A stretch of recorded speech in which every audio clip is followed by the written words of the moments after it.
عبید اللہ عمری نے خبر دی، انہیں نافع نے، اور نافع کو ابن عمر رضی اللہ عنہ نے، کہ نبی کریم صلی اللہ علیہ وسلم آیت سجدہ کی تلاوت اگر ہماری موجودگی میں کرتے تو آپ کے ساتھ ہم بھی سجدہ کرتے تھے۔ اس وقت اتنا ازدحام ہو جاتا کہ سجدہ کے لیے پیشانی رکھنے کی بھی جگہ نہ ملتی جس پر سجدہ کرنے والا سجدہ کر سکے۔ صحیح بخاری حدیث نمبر 1076۔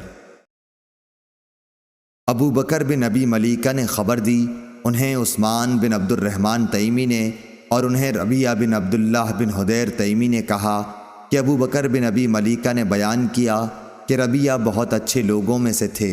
ربیعہ نے وہ حال بیان کیا جو حضرت عمر بن خطاب رضی اللہ عنہ کی مجلس میں انہوں نے دیکھا۔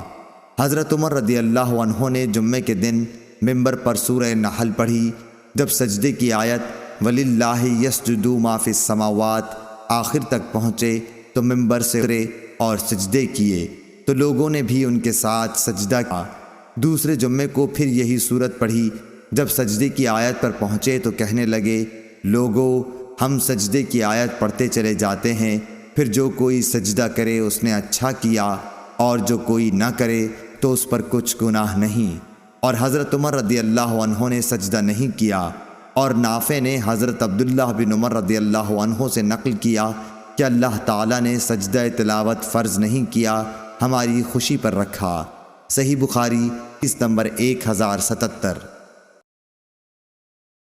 بکر بن عبداللہ مزنی نے بیان کیا، ان سے ابو رافع نے کہا کہ میں نے ابو ہریرہ رضی اللہ عنہ کے ساتھ نماز عشاء پڑھی۔ آپ نے اذا السماء انشقت کی تلاوت کی اور سجدہ کیا۔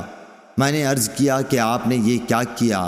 انہوں نے اس کا جواب دیا کہ میں نے اس میں ابو القاسم صلی اللہ علیہ وسلم کی اقتداء میں سجدہ کیا تھا، اور ہمیشہ سجدہ کرتا رہوں گا تاکہ آپ سے جا ملوں۔ صحیح بخاری حدیث نمبر 1078۔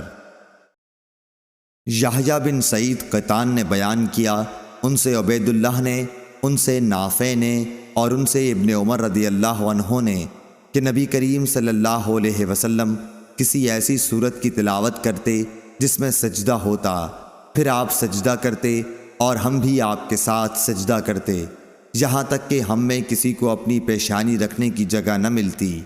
معلوم ہوا کہ ایسی حالت میں سجدہ نہ کیا جائے تو کوئی حرج نہیں ہے، واللہ عالم۔ صحیح بخاری حدیث نمبر 1079۔